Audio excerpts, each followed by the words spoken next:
everyone. Welcome back to the Big Bang Theory podcast. I am your host, Jessica Radloff, and I am so happy that our next guest didn't go far because I made sure that he wasn't going anywhere for this next episode. Oh, yeah, I'm not going anywhere. Please welcome back the amazing assistant director and director, Anthony Rich. Thanks so much for having me back. And yes, this is a great episode too. So I'm really glad to be hanging out. Adore you. And we should also say, you started off on the show as a first assistant director and then moved up to director in some great episodes. And now you direct full time, which thank goodness, because your talents. I got very far. That's thanks to Mr. Chuck Lorre, who really. Same here. I wouldn't be here without exactly Mr. Chuck Lorre. So got that right. Well, this episode today is episode 107, The Dumpling Paradox. We should have dumplings to snack on during this episode, I think. Aired November 5th, 2007, and directed by Mark Sandrowski. The log line is Penny's supposed friend, and I say supposed friend, Christy, invites herself to stay with Penny in Pasadena. She is visiting from Nebraska, and apparently, little backstory, Christy was sleeping with her cousin while she was engaged to her brother. I didn't remember that. Just FYI. Yeah. Some interesting. Poor Nebraska. Yeah. Nebraska the state of Nebraska watches the show and be like, come on. That's one of my 5 states too, so I've got to get there. That you haven't been to? 5 waitings, and Nebraska's up there. So funny. I got to get there. Yeah, well, growing up in Missouri, I think I've been on a road trip through Nebraska, I want to say. But it's pretty. It's really pretty. Very much so. So we should take a road trip. Take a road trip. I like that too. Anyway, so Christy comes and Howard immediately takes a liking to her. What stood out about this episode for you when you were rewatching it? The first 2 things were purely personal. Is that the woman playing Christy is Brooke Dorsey, and I had just finished a series with her. Which one? It was called Happy Hour. Okay. The irony is, and it was on Fox. This is really meta, right? So one of the other co-stars on that show was a woman named Jamie Denbo, who happens to be married to John Bowie, who was Kripke. Yes. So it was this kind of little incestuous memory, and Brooke came, and it was, this was our 7th episode, and that Happy Hour had been the last show I'd done before Big Bang. So it was a really great reunion, really sweet, and the nicest woman. So that was super fun. And then this was also the episode that Mrs. Wallowitz was on. Yes, Carol Ann Susi. And I had worked with her before on a couple of things. So it was a little reunion of sorts as well. Where could we see her? Because it is we've seen pictures of Carol Ann, but I never see her in videos or on shows. So the thing that I had done with her was really random. It was this thing called My Life as a Sitcom, and it was a half reality show, half sitcom, and they had these families that would compete to get a show, and Mrs. Wallowitz was this Italian family won, and so Carol Ann was actually hired to be was an actress to play in the show. It was completely bizarre. I have no idea where it would air, and she had guest starred on things, so I don't remember where else, but you look her up on IMDb. Yes, and go on YouTube and you can see her. But a really fun, I just remember it was a really fun episode, and again, we were talking about how many extras were in the Halloween episode, so from all our crew side, other than the Chinese restaurant, we're like, we could breathe a sigh of relief that it wasn't quite as production difficult as the week before. Can you imagine if it was a to be continued episode with the Halloween we've party? Had those before too, yeah. Yes. So true. So true on that one. Well, Howard and Christy are hooking up in Penny's bedroom. So Penny decides to stay at Leonard and Sheldon's place. And one thing I have to say that drove me a little crazy when Penny goes to stay at Sheldon and Leonard's is they let her have the couch, although Leonard offers, if she wants to sleep in his bedroom and he'll sleep on the couch. But they gave her no blankets, basically. She had one blanket and 2 pillows. And I'm like, where is the hospitality Do you from want to know you something? guys? We were watching that last night, and my husband, Joey, said, really, one little skimpy blanket? He said exactly that. Did he really? He really said exactly that. Yes, I was like, come on, you guys. Put down a bed sheet. But is that out of character? I mean, would they know to do a bed sheet or a fitted? I feel like Sheldon would. especially for the germaphobe. He didn't want her there. No, I know. That's very true. Why make them, you don't want your guests too comfortable. That's very true. I didn't think about it from that way. I just was thinking, okay, very, very true. Anyway, I love how there's also no mention of what happened in the Halloween episode in this episode, because Penny and Leonard shared this very intimate moment. And it's like, I mean, maybe you could make a case for they have a deeper friendship going into this episode, but still, there's no mention. Sometimes we shot things out, they aired things out of order. I don't know if we, but again, I can't say that for sure. That could have happened. You'd have to ask one of the writers. Yeah, because I do feel like in later seasons, they would not have let that happen, where if they would have had such a major breakthrough in their relationship, that's a really good point. It would have been maybe addressed in some way. But again, this was season 1. They were just getting their sea legs. Yeah. The fact that it still tracks as well as it does. Yes. Because how many shows do you go back to the first season? You're like, it's like a different show. Totally. And that's the other thing. I think because last night was the first time since it aired that I watched some of these season 1 shows. I'm like, wow, it really holds up. It really does. Well, one thing, though, that I don't know if this holds up as much, I'm so curious to get your thoughts, is that Howard walks in the next morning wearing Penny's robe, which she quickly tells him, you can now keep this robe.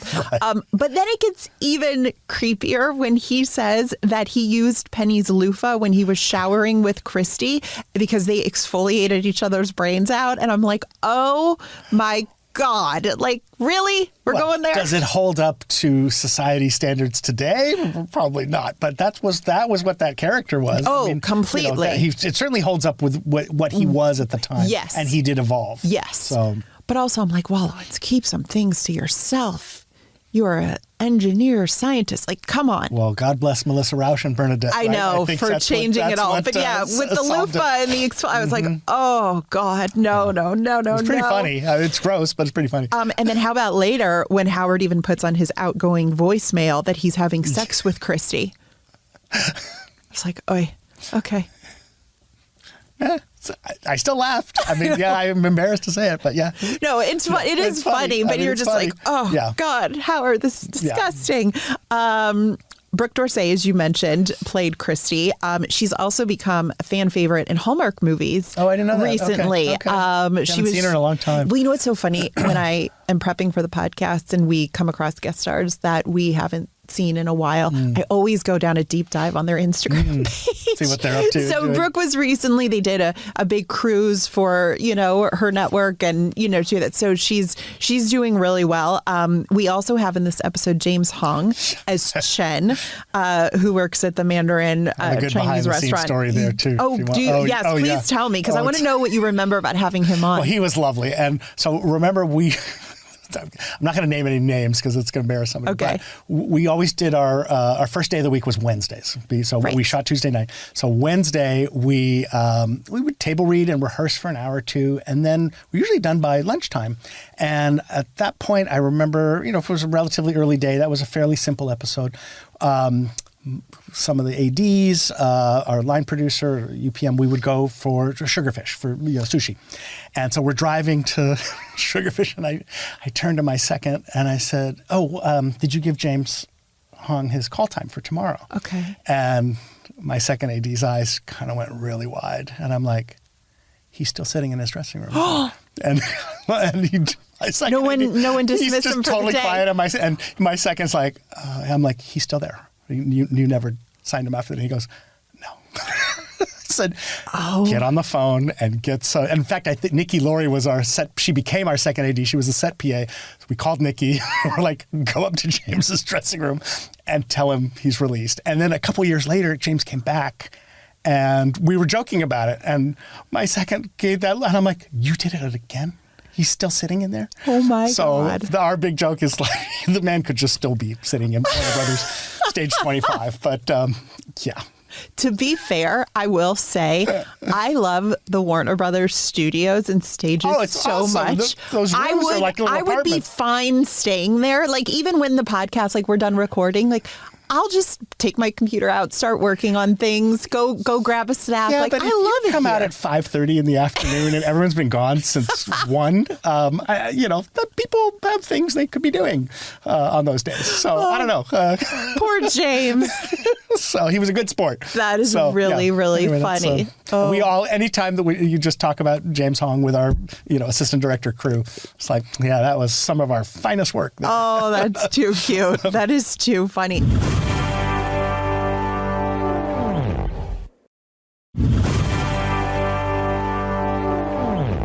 Like you said a little bit earlier, this was the first episode for Carol Ann Susi. And for those that might be new to the show, Carol Ann in real life passed away. I believe it was in season 8. Right. Somewhat unexpected. And they wrote a beautiful tribute and various episodes to her after that. And then they always had, to honor her, a small picture on Sheldon and Leonard's refrigerator that you see. So that's also the reason why when we say like this was Mrs. Wallowitz's first episode, yes, that's monumental in its own right, but also to honor Carol Ann, this is a big deal that, this was the first time we saw this iconic character that she created. She's so funny. What are your favorite memories of Mrs. Wallowitz? She was like that. I mean, and we, because I'd worked with her before, we became very close. Right. I have it. I don't have my phone on me, but she recorded a ringtone for me, and I have it, and it's hysterical. No. And she's like, "Anthony, pick up the phone, Anthony." And I played that one. It would only ring when she called, but my husband, he would hear it, and he's like, "No, not in the house." and it goes on, and I'll have to play it for you later. It's hysterical, and I still have it. She was just very special, and she'd come in, she's a small woman with this giant purse and a bottle of water, and she always was just off to the side. Yeah. So she's very much part of the scene, right. And that voice was that voice. Yeah. And she took the bus. She didn't drive. Right. She took the bus every day to work. She lived in West Hollywood.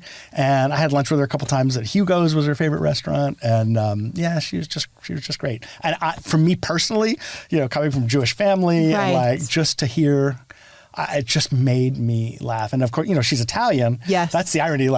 Melissa's family is Jewish, but she played the Catholic, and so it was a flip-flop. But it so is. Well, I was wondering too, when we get in this episode, I think it's Christy who mentions the plastic on the furniture. And I remember my dad's mom did have plastic on her furniture, and I was like, is this a Jewish thing, or did this happen all over? I don't know. No, one of my dearest friends growing up, she's Chinese family, they had plastic all over. They did, but the furniture was super, these gorgeous silks and things like that. But none, of course, the plastic was horrifically uncomfortable, especially when you're in shorts. I don't know if people do that anymore, and I don't understand the point of it. You're not going to use it. Use it. Right, of course. But that dialogue was so funny, and then the guys are still talking. The stuff that they recorded off to the side is also really funny. Yes, it is. Well, so what happens next is Mrs. Wallowitz's very first scene, played by the late, great Carol Ann Susi, as she is kind of yelling, talking, however you want to say it, with the girl that Howard is seeing, and all the guys are outside the house. What do you remember about that scene? I can actually see them because I watched the two of them. They're just on the other side of that door, yelling at each other. I mean, because booms are right above them. They're right there. Okay. And you're trying not to laugh. And they're just, it's the way you would imagine it to look like. That's exactly what it looked like. And on the other side of the door is just some plywood and a little stand. And Carol Ann always had her script on a tall director's chair. Okay. And I don't remember what Brooke was doing, but she was always right there, and the boom was just right above them, and exactly what you would imagine they look like is how they look. So I love hearing that. That was great. Yeah. That was my joy about being to be able to be in these fabulous iconic moments and to just be standing right there to see the whole thing. To see it. Yeah. I know. It's really, really cool when you talk about it. Also in this episode, the last scene, in fact, the guys are playing Halo. Oh, okay. And Penny and her friends, not Christy, but Penny's other friends, they come over. So let's go ahead and listen to that clip. And don't forget, go back and watch it on Max. It is so hilarious. Sheldon, you got him in your sights. Fire! He's charging his plasma rifle. Can't shoot now. I'm cloaking. Now, Rock, kill Sheldon. I can't see him. him. That's why they call it cloaking, dead man.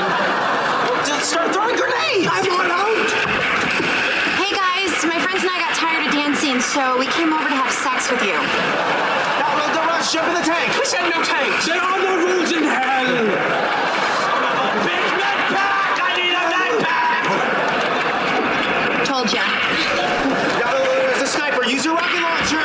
All I've got is a needler, and I'm all out of ammo. And now you're out of life. Why'd you hit pause? I thought I heard something. What? No, never mind. Sorry, go. I'm so curious if you picked up on this, because when I was rewatching the episode on Max, and I've seen this episode many times, but this was the first time I picked up on it, you look ever so closely at Johnny's face, and after she says that line, he slightly breaks into a grin and then continues on, and you know it wasn't meant to be, right, because he eventually says at the end, did somebody come over? Like, because they... It's funny because I remember... Did you see this? I remember the moment, but the way the way it read to me, the way he played to me is that, I'm sure he did it intentionally, is that he had just killed somebody in the game or something like... That's how it...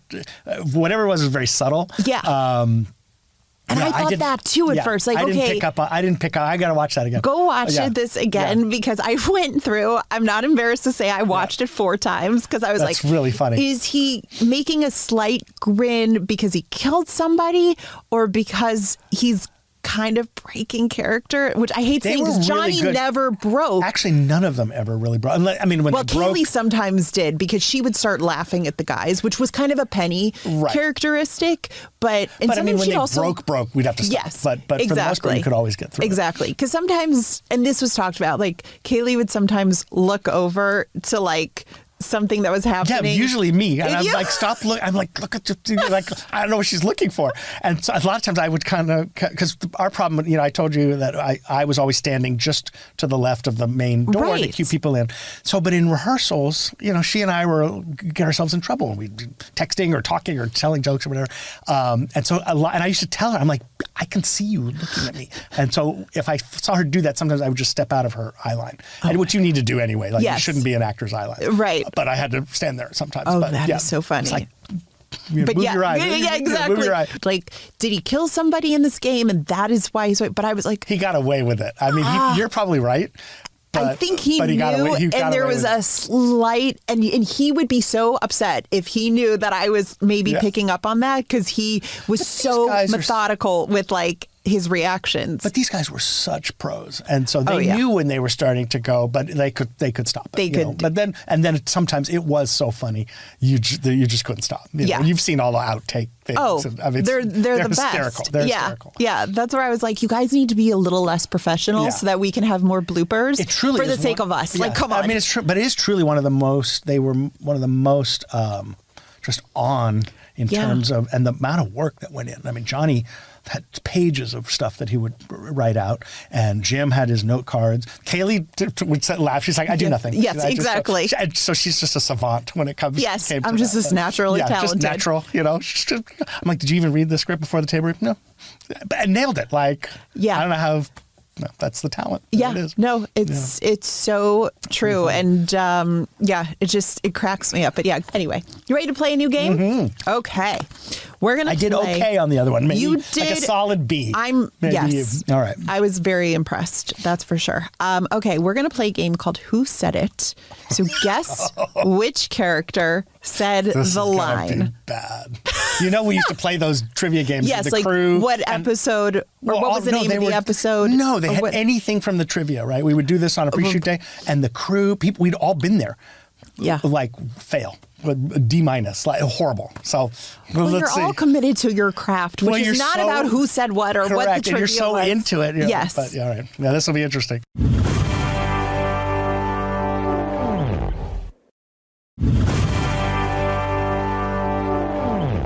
Okay. Who said, if we're all on through playing Mock the Flawed technology, can we get on with Halo Night? We were supposed to start at 8. It's now 8:06. Oh, that's Sheldon, 100%. Well done. Okay. Who said, no, take the couch or my bed. I just got new pillows. Oh, that's Leonard. Yeah. Okay, who said, look, it's raining you? It's Penny, because she just blew up Sheldon. And she just blew up Sheldon in the game. She's like, look, it's raining you. So. Well done. Okay. Well, then we'll probably need to talk about your stuffed bear collection. Oh, Wallowitz. After the loofah and all of that. Yeah. Well done. Who cares? Last night, she pulled off her blouse and I wept. That's also Wallowitz. Yes. Yeah. Okay. Who said, funny expression, sleep tight? Oh, shit. Oh. Sorry. I think it's fine to say that. Wait a minute. It's Sheldon, because he gives the whole description about the... Oh, wait a minute. No, it's not. Hang on.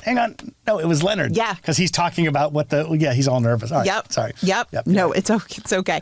Okay, who said, we don't order egg rolls? Oh, that's Sheldon. It's not? No, it's actually Leonard in that one. Oh, it was? Yeah. Oh, shoot.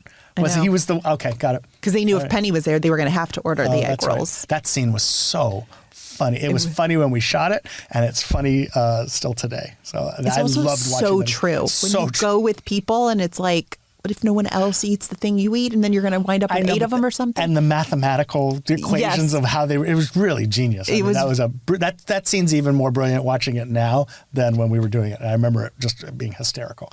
So It's so true. isn't that amazing that you just have 3 people sitting in a booth and then a waiter standing there and you could have something that funny, right? It's just great. But it was also the truth of these situations. Well, that's what writing, it of lends course. it to, you know, 100%. like, 100%. yeah. So I believe it with a show like this yeah. because they did it so well. Okay. Who said, oh God, I wish I could do it. You heard me and I'll tell you something else. You are barking up the wrong tree. Oh, was that Mrs. Wallowitz? It was. Yeah, okay. I should not be saying these line readings when you have the cast is brilliant Yeah, and as that's pretty talented hard. as they are. This is a hard game. Like I cannot do, Yeah. Oh God. Okay, please don't fire me. Yeah, did you upset somebody to make you do I all know this? that I'm like, oh gosh. Well, I just got these right before, so I didn't like. You didn't get to rehearse. I didn't practice last night, but so it's a cold read. I think you're doing as well I could as have made Kaylee. some calls last There you night go, and had right. them. But I guess the point is, you don't want to know you don't want me to do a voice because then you would know who said it. Right, that's true. So I should just, I should just read it. Do it. Can you do it like the With Stephen no- Hawking voice, and then like, Oh my God. Should just do it totally expressionless. Okay. Who said that's why they call it cloaking, dead man? Oh, interesting. Well, that's in the game. That could be anybody. You know what? I'm going to go with Penny. Is that possible? I'm wrong. I could see I mean, it it on could your be face. possible. I'm going to see it on but your it face. was it was Sheldon Oh, actually. it was Sheldon. All right. Yeah. Well, that was the obvious one, so I should have gone for that. Okay, and then finally, there are no rules in hell. Is that Sheldon too? That's actually Kuthra. See, now, if we played this game after I watched it last night, Yes. I might have done really well. Yes, I know. So, I'm like, God, I promise I watched the show. I'm and just why am glad I- you weren't picking quotes from all 12 seasons. I know. So, Well, that's 'cause the first where one. I was we like, really wait, lose. So- how? Yeah. And by the way, there's something else I was wondering from this episode in particular is when Penny says to Howard about you can keep the robe. Didn't we see that robe again? On her? Yes, that purple robe. Or am I making that up? I feel like we might. That is a Mary Quigley question. But Mary was really on top of those things. Right. So if you did see it, you would have seen, it would have been a different robe. Maybe it was. Maybe she went out and got another got one. another one. I don't know, because that was pretty there. Right. That's a really good question, but for her. So, Yeah. I was just curious because I was thinking this is only episode 7. So I feel like I saw that possible, robe a but- lot more. But Mary, the way she prepped those, it was amazing to watch. She would go in all day Saturday, and everything was thought out. So I would venture a guess that if it was a robe similar, but hard to say. Penny went to the limited too and, There you got a deal on it. Yeah, and, she went to the limit. She's like, that looks just like the other one. And it's really pretty, and I'm going to buy that. And Wallowitz wasn't in it. So. Yes, or maybe it was a you can pink justify one. anything. I have in to this go one. back. I know Yeah. there's somebody out there that knows the answer to Maybe. this, but I need to think go Mary would back be the and one, but- yeah, exactly. No, Mary would be the one. Or for Kaylee that. might know, but- Kaylee might. Oh, that's true because she also knew the make and shade of every lipstick that she wore on the believe show. that. You know, the thing, when people would come to visit the set, they always wanted to sit in Sheldon's spot. Right. Also, if they could go to the wardrobe room, that was and because every character was just laid out in certain areas, and it's like I got to go to the Muppets once, and just seeing the Muppets right there, it was like that. That's what brings these characters to life is the clothes. So it was awesome to watch. It is so true. Well, it was a pleasure to have Thank you you back. again. We're going to have you back for another one this season because you have such good insight. I love it. I know you have plenty more secrets to spill. I'll tell you, there are little backstories, even though it didn't make my department look great, but everything went fine in the end. Thanks for coming to play today. Thank you. This podcast was produced by Warner Brothers Unscripted Television in partnership with Max.